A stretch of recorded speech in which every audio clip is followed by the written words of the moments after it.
সবাইকে নামতে বলে, তো আমরা সবাই আস্তে আস্তে নেমে যাই। কিছু যাত্রী নামতে চাচ্ছিল না, তারপরেও পরবর্তীতে ওরাও নেমে যায় আর কি। নামার পরে আমরা ওই সাইড দিয়ে ছোট রাস্তা দিয়ে আসতেছিলাম, তো পরে পিছে তাকায় দেখি যে কন্ট্রোল হারা হয়ে অনেক গতিতে একদম কন্ট্রোল হারা হয়ে একদম নদীর মধ্যে পড়ে গেল। সবাইকে যাত্রীদের নামাই দিয়েছিল, তারপর ব্রেক ফেল করছে। রাজবাড়ীর দৌলতদিয়া ফেরিঘাটে ডুবে যাওয়া যাত্রীবাহী বাসটি 1 ঘন্টার চেষ্টায় উদ্ধার হয়েছে।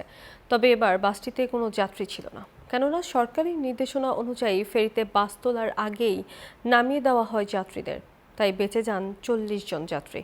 হাসপাতালে চিকিৎসাধীন আহত চালক ও তার সহযোগী। এদিকে দুর্ঘটনার সঠিক কারণ জানতে তদন্ত কমিটি গঠন করেছে প্রশাসন।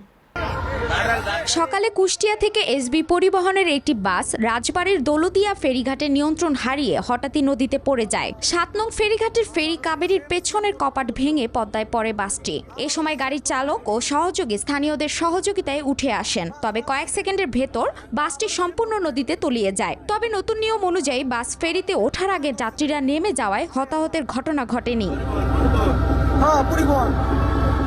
খবর পেয়ে দৌলতদিয়া ফেরিঘাটে পৌঁছায় উদ্ধারকারী জাহাজ হামজা। ততক্ষণে আইন শৃঙ্খলা পরিস্থিতি স্বাভাবিক রাখতে ঘাটে এসে পৌঁছায় পুলিশ, র্যাব ও সেনাবাহিনী। নৌ পুলিশের কঠোর হস্তক্ষেপের কারণে সবাই প্রাণে রক্ষা পান বলে জানান যাত্রীরা। সব মশার বিরুদ্ধে সুরক্ষা দিতে এলো বসুন্ধরা এক্সট্রিম অ্যারোসল। মশার বিরুদ্ধে এক্সট্রিম সুরক্ষা। সবাইকে নামতে বলে, তো আমরা সবাই আস্তে আস্তে নেমে যাই। কিছু যাত্রী নামতে চাচ্ছিল না, তারপরেও পরবর্তীতে ওরাও নেমে যায় আর কি। নামার পরে আমরা ওই সাইড দিয়ে ছোট রাস্তা দিয়ে আসতেছিলাম, তো পরে পিছে তাকায় দেখি যে কন্ট্রোল হারা হয়ে অনেক গতিতে একদম কন্ট্রোল হারা হয়ে একদম নদীর মধ্যে পড়ে গেল। সবাইকে যাত্রীদের নামাই দিয়েছিল, তারপর ব্রেক ফেল করছে। রাজবাড়ী, গোয়ালন্দ ও মানিকগঞ্জের পাটুরিয়া ফায়ার স্টেশনের সদস্যরা 1 ঘন্টার চেষ্টায় বাসটি নদী থেকে তুলতে পেরেছেন বলে জানায় ফায়ার সার্ভিস। সহযোগিতা করে BIWTA, উদ্ধারকারী জাহাজ হামজা ও তাদের ডুবুরি দল।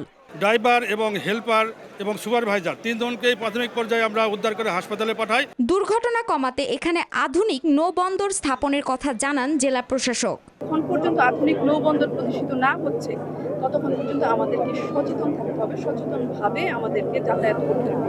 এই দুর্ঘটনায় কেউ মারা না গেলেও চলতি বছরে 25 মার্চ সৌহার্দ্য পরিবহন ডুবির ঘটনায় 26 জনের মৃত্যু হয়। যে কোনো দুর্ঘটনা এড়াতে দ্বিতীয় পদ্মা সেতুর দাবি তুলেছে স্থানীয়রা।